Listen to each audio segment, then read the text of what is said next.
Rajamouli epic movie Baahubali 2 all time biggest Indian సినిమాగా నిలిచేందుకు పరుగులు పెడుతోంది.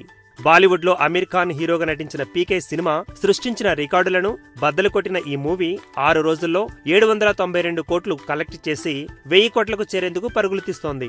రెండో వారాంతానికి ఈ అద్భుతమైన రికార్డు బాహుబలి 2 సొంతం అయ్యే అవకాశం ఉందని ఫిల్మ్ ట్రేడ్ అనలిస్టులు పేర్కొంటున్నారు. చెన్నై బాక్సాఫీస్ రిపోర్ట్స్ ప్రకారం ఈ సినిమా తమిళనాట కూడా రెండో వారంలోనూ తీవ్ర ప్రభావాన్ని చూపిస్తుందని చెబుతున్నారు. ఇంతకు ముందెన్నడూ ఇంతటి స్టామినా ఉన్న చిత్రాన్ని చూడలేదని అక్కడి డిస్ట్రిబ్యూటర్స్ అంటున్నమాట.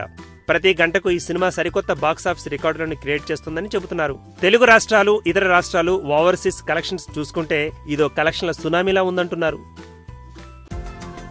ఈ వీడియో గనుక మీకు నచ్చినట్టయితే లైక్ చేయండి, షేర్ చేయండి, సబ్స్క్రైబ్ చేసుకోండి.